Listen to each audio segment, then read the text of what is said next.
यहाँ तो छोड़ो, दिल्ली की सरकार ही लेगी। मुख्यमंत्री जी और प्रधानमंत्री जी, आपको भी हम कह देना चाहते हैं, तो मुख्यमंत्री का पल्स रेट बढ़ जाएगा। जूता चाटने वाले रामों को और यहाँ की बेशर्मों की सरकार, मुख्यमंत्री नहीं रहोगे, मैं बता दे रहा हूँ। कुछ कहने से पहले करुणा के सागर तथागत भगवान बुद्ध, परम पूज्य बोधिसत्व बाबा साहब अम्बेडकर जी एवं अनुसूचित जाति समाज में जन्मे तमाम संतों, गुरुओं, महापुरुषों के चरणों में श्रद्धा का सुमन अर्पित करते हुए झारखंड के धरती अब्बा भगवान बिरसा मुंडा, नीलांबर पीतांबर, तिलका मांझी, शेख भिखारी आदि तमाम महापुरुषों को मैं नमन अर्पित करता हूं।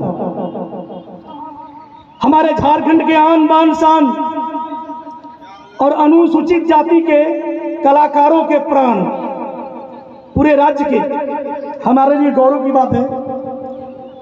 माननीय मुकुंद नायक साहब जी बैठे हुए हैं। सबको जय भीम। साथियों, याचना नहीं, अब ऋण होगा। मैं बता देना चाहता हूं इस मंच से, honourable chief minister of Jharkhand को, माननीय मुख्यमंत्री जी, कान खोल करके सुन लो, याचना नहीं अब रण होगा, महासंग्राम भीषण होगा। लेकिन अफसोस, जिनसे उम्मीद थी बनाएंगे मजार मेरा, वही चुरा कर ले गए कब्र से पत्थर हमारा। मुंह में दही जम जाता है। असेंबली ऑफ पार्लियामेंट के अंदर कभी भी इस सवाल को खड़ा करते हुए मजबूती से हम नहीं देखते। अनुसूचित जाति का कोई भी एमएलए, कोई भी एमपी पार्लियामेंट के अंदर, झारखंड विधानसभा के अंदर इस सवाल को खड़ा नहीं करता कि हमारे समाज के हिस्से का ठीका, पट्टा, कोटा, परमिट, राइफल और बंदूक का लाइसेंस आखिर क्यों नहीं मिलता है। किसी ने सवाल खड़ा किया क्या? नहीं किया। आपको पता है, हमारे हिस्से का हक अधिकार यहाँ की बैठी हुई सरकार निकल जाती है।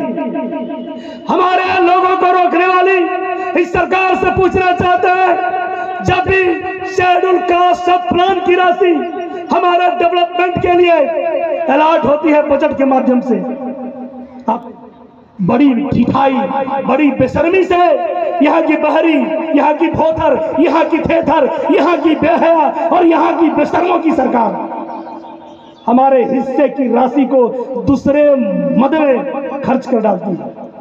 कभी स्टेडियम बनता है, कभी खेल ग्राउंड बनता है, कभी सड़कें बनती हैं, कभी पुल पुलिया बनते हैं, और बाहर है हमारा अनुसूचित जाति का एमपी और एमएलए। इस विषय पर चीफ मिनिस्टर को और प्राइम मिनिस्टर को कभी भी सदन के अंदर घेरने का काम नहीं करता है। अमूमन तमाम अनुसूचित जातियों के लगभग हमारे नाम के पीछे राम लगा हुआ है।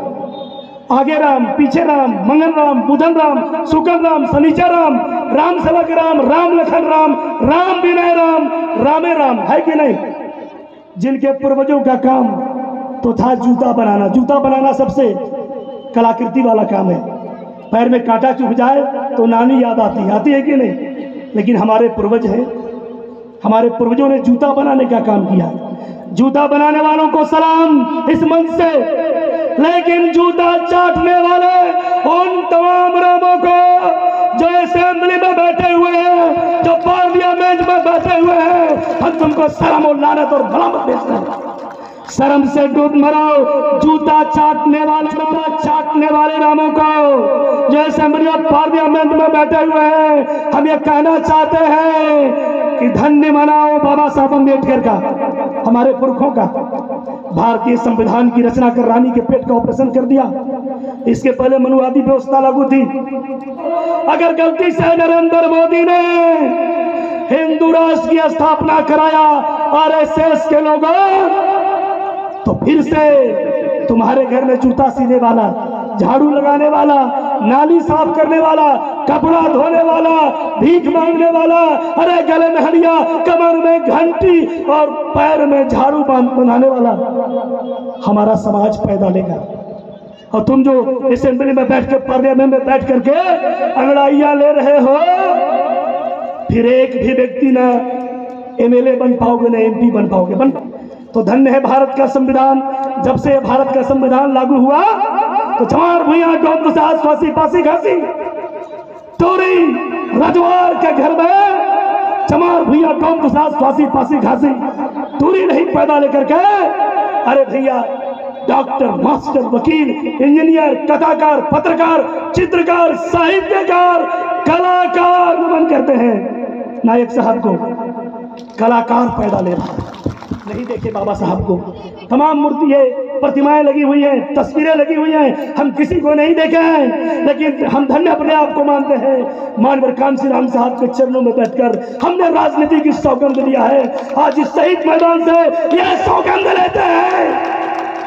झारखंड के गांव में, गिरों में, खेत में, खलिहान में, नदियों में, नालों में, जंगल में, झाड़ों में, तमाम गंदे स्थानों में जहाँ पर अनुसूचित जाति हमारा रहता है, चमार भुइयां डोम दुसाद, ये जाति मैं तो चमार जाति में पैदा लिया हूँ, खुल के कहने में दिक्कत नहीं है। ये शपथ लो, अरे अनुसूचित जाति के किसी के ऊपर अगर जुल्म हुआ तो हम उपजाति नहीं देखेंगे, बल्कि वहां हम टूट पड़ेंगे।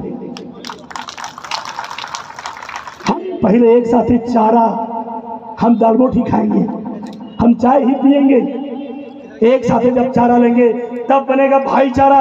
और भाईचारा कंक्रीट और मजबूत होता है, और जब भाईचारा बन जाएगा तो एक भी कुर्सी खाली नहीं रहेगी, रांची में जगह नहीं मिलेगी, यहाँ की सरकार हिल जाएगी। यहाँ तो छोड़ो, दिल्ली की सरकार हिलेगी, क्योंकि हिलती है दुनिया, हिलती है दुनिया।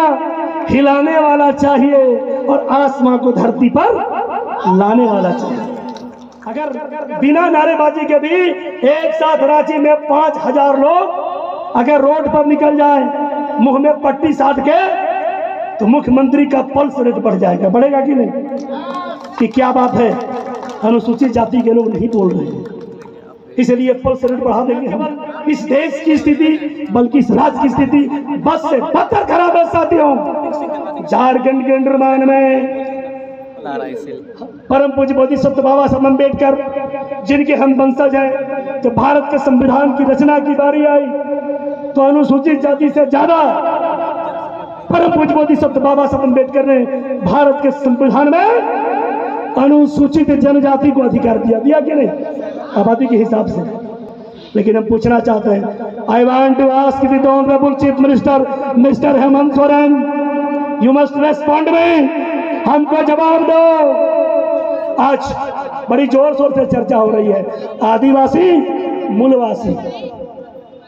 मिस्टर हेमंत सोरेन, आप हमें बता दो, अगर आदिवासी आप हो और मूलवासी में हमको डाल रहे हो, क्या आदिवासी मूलवासी नहीं है कि नहीं? तो आदिवासी का तो पहचान रखना चाहते हैं ऑनरेबल चीफ मिनिस्टर, लेकिन अनुसूचित जाति को कह रहे हैं कि तुम मूलवासी में, तेरा काम स्वाहा। कान खोल करके सुन लो हेमंत भाई, अभी चीफ मिनिस्टर हो, 60 लाख लोग जिस दिन जग गए, मुख्यमंत्री नहीं रहोगे, मैं बता दे रहा हूं। जो सीटें रिजर्व है उसकी बात छोड़ो, जो जनरल सीटें हैं वहां पर भी 22 जातियों के लोग संगठित होकर के तुम्हारा मिट्टी पलीत कर देंगे। इसलिए मैं कह रहा हूं माननीय मुख्यमंत्री जी, समय है, अबुआ देशम अबुआ राज की बात आप कर रहे हो, हमारे हक के साथ ना खेलो। अगर आदिवासी मूलवासी की बात कर रहे हो, हम इसको रिजेक्ट करते हैं। आदिवासी, अनुसूचित जाति, इसके बाद मूलवासी में जिसको रखना है रखो, क्योंकि हमारे पुरखे बाबा साहब ने आइडेंटिफाई किया SC, ST, OBC, religious minorities किया कि नहीं? तो मूलवासी में डाल करके आप हमको डिस्प्लेस करना चाहते हो। We will not tolerate it. Certainly struggle will be started across the state under the banner of All India Scheduled Caste Mahasabha. No compromise will be done. कोई compromise नहीं होगा। आज ये शपथ लो, कि हम अपने घर लौट करके हम सोएंगे नहीं, चैन से नहीं बैठेंगे। हम कम नहीं हैं, we are more danger than atom bomb. अगर हम एक साथ गिर गए ना 60 लाख, जिस दिन 60 लाख लोग जग गए, हेमंत सोरेन की नींद कबड़ जाएगी, देश के प्रधानमंत्री की नींद भी हराम कर देंगे हम। इसलिए साथियों, एक शपथ लो, क्योंकि बाबा साहब ने कहा था political power is the master को, through master key we can open all round door of development. तमाम दूसरे दल से पूछो, कहीं ब्राह्मण प्रकोष्ठ है उनका, भूमिहार प्रकोष्ठ है क्या, लाला प्रकोष्ठ है? अरे बोलिए ना जोर से। नहीं है। यानी कि मूल संगठन में शेड्यूल कास्ट के लोग लटकेंगे प्रकोष्ठ में, आदिवासी भी अब मती मारी गई है मुख्यमंत्री का, तो हम कितना मन से समझावें, उनको भी समझाएंगे। आदिवासी के लिए भी एसटी प्रकोष्ठ है, पिछड़ी जाति के लिए पिछड़ा वर्ग प्रकोष्ठ है, रिलीजियस माइनॉरिटीज के लिए धार्मिक अल्पसंख्यक प्रकोष्ठ है। यानी कि जो पॉलिटिकल पार्टी है उसमें ऊंची जातियों का लोग प्रकोष्ठ में नहीं लटकेगा। प्रकोष्ठ में कौन लटकेगा? हम लोग लटकेंगे। मैं उन लोगों को कह रहा हूं, मानसिक गुलामों को प्रकोष्ठ का पद पा करके और बिका हुआ MP MLA बन करके डांस कर रहे हो, याद रखो ये 21st सेंचुरी है, नौजवान जग रहा है। ऐसा भी दिन आएगा कि अनुसूचित जाति के MP MLA को दौड़ा करके शेड्यूल कास्ट के 60 लाख नौजवान नंगा कर देंगे। जब वैकेंसी निकलती है तब क्या होता है? मुख्यमंत्री जी को इस मंच से हम कहना चाहते हैं, ट्राइबल के लिए, आदिवासी के लिए एक बार जाति प्रमाण पत्र बनेगा, है कि नहीं? अच्छा, वैकेंसी निकलती है तो हमारा बेटा भाई क्या करता है मालूम है? वो जो है पंचायत सेवक कर्मचारी BDO CO का चक्कर लगाता है, तब तक तिथि समाप्त हो जाती है वैकेंसी की। होता है कि नहीं? फिजिकल टेंशन अलग, इकोनॉमिकल टेंशन अलग, भर नहीं पाते हैं। मुख्यमंत्री जी और प्रधानमंत्री जी, आपको भी हम कह देना चाहते हैं, discrimination with schedule caste people will not tolerated by us. नीतियों में परिवर्तन करो, सुधार करो। अगर नहीं करोगे तो 60 लाख की आबादी जब जाओगे हमारे बीच वोट मांगने, तो जूता बनाने में हम एक्सपर्ट हैं, जूते के माला बना के पहना देंगे। पहनाएंगे कि नहीं? चाहे सत्ताधारी पार्टी हो या कोई भी पार्टी, हमारे बीच अगर दलाल पैदा करने की कोशिश करोगे तो जूता बनाने में हम वर्ल्ड चैंपियन हैं, तो जूता मारने में भी वर्ल्ड चैंपियन हैं। हम जूता चाटने वालों को कह देना चाहते हैं इस मंच से कि जूता चाटना बंद करो, बल्कि जूता मारने के लिए तैयार रहो। अगर नहीं सुधरोगे तो सबसे पहले जूता तुम्हारे ऊपर गिरेगा। मारेंगे कि नहीं? क्योंकि वो लोग करते क्या है, मेरे जख्म के लहू से अपना जख्म धो रहे हैं और मेरा ही घर चलाकर मेरे साथ रो रहे हैं। रोते हैं कि नहीं? इसलिए वैसे बहुरूपियों को हम चेतावनी देना चाहते हैं, माननीय अध्यक्ष महोदय से, प्रवक्ता महोदय से, आपका समय किल करने के लिए मैंने आपका समय बर्बाद किया है। मैं आपसे माफी मांगता हूँ। बाकी तो बाकी हम कोई मुख्यमंत्री और प्रधानमंत्री से भी नहीं मांगते, एक लाइन में स्पष्ट, क्योंकि हम कोई अनडेमोक्रेटिक, अनकॉन्स्टिट्यूशनल हमने नहीं बोला है। और अगर बोला भी है तो आ जाओ हेमंत सोरेन जी, आ जाओ मरांडी जी, क्योंकि जब मुख्यमंत्री आप होते हो तो न्याय नहीं करते हो। नतीजा क्या होता है कि बाबूलाल मरांडी के समय, अर्जुन मुंडा के समय, हेमंत सोरेन के समय, रघुवर दास के समय पूरे झारखंड में सबसे ज्यादा राइफलों बंदूकों का लाइसेंस सामंतवादियों मनुवादियों के मिला। और उस बंदूक से निकली हुई गोली कोई चमार भुइयां डोम दुसाद फांसी घासी हरखो राजवंशी के सिरे को छेद देता है कि नहीं? इसलिए हेमंत जी, कम संख्या दे करके मत समझो। हम ये बता देना चाहते हैं कि बस याद रहे इतना, सताने के साथ साथ अब हम भी बदल रहे हैं, जमाने के साथ साथ।